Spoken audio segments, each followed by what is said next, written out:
Doctor मान सिंह, सह आचार्य भूगोल, राजकीय महाविद्यालय झुंझुनू। आज का विषय है कृषि को प्रभावित करने वाले कारक, जिसमें आज हम जलवायु किस प्रकार से कृषि फसलों को प्रभावित करता है इसका अध्ययन करेंगे।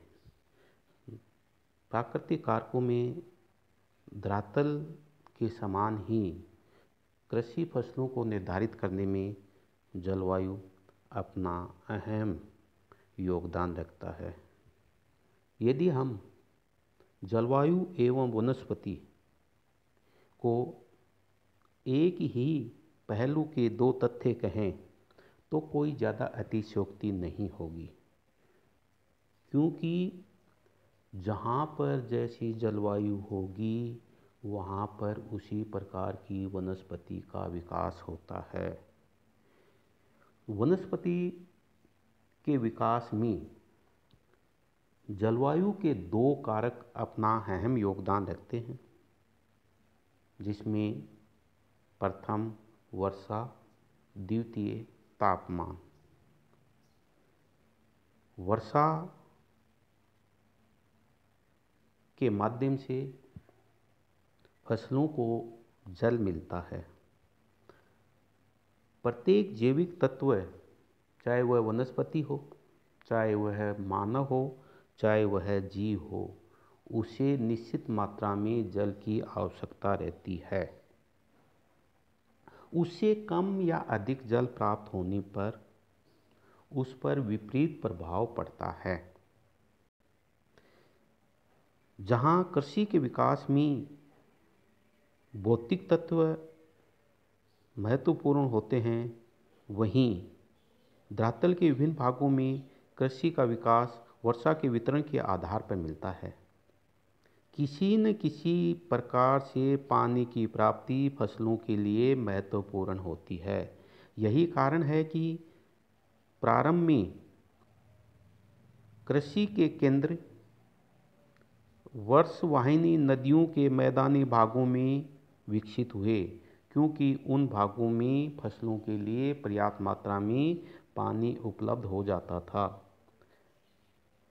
बाद में भी संसार के विभिन्न भागों में कृषि का विकास उन्हीं भागों में ज़्यादा हुआ जहां फसलों के लिए पर्याप्त मात्रा में पानी उपलब्ध हो जाता था।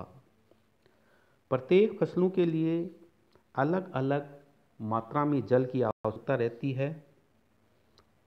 उदाहरण के लिए, जहां बाजरा की फसल के लिए 40 से 50 सेंटीमीटर पानी की आवश्यकता होती है, वहीं गन्ना जैसी फसलों के लिए 125 सेंटीमीटर से ज़्यादा वर्षा की जरूरत होती है। धान के लिए 200 सेंटीमीटर से ज़्यादा की वर्षा की आवश्यकता पड़ती है।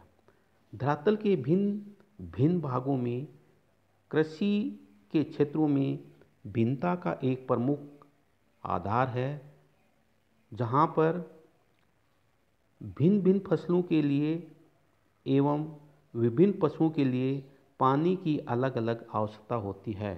यही कारण है कि वर्षा की मात्रा की भिन्नता के साथ साथ फसलों एवं पशुओं के वितरण में भी भिन्नता पाई जाती है। कुछ फसलें अधिक पानी मांगती हैं तो कुछ कम मांगती हैं।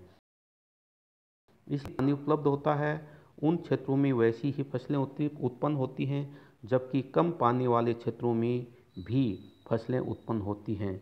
लेकिन जहाँ वर्षा की कमी होती है वहाँ पर सिंचाई के साधनों के माध्यम से भी फसलों का उत्पादन किया जाता है। जहाँ पर अधिक वर्षा होती है वहाँ पर आर्द्र प्रकार की खेती की जाती है, जैसे धान की खेती। जहाँ पर कम वर्षा होती है वहाँ पर शुष्क प्रकार की कृषि की जाती है, जैसे बाजरा, ग्वार, मूंग एवं मोठ।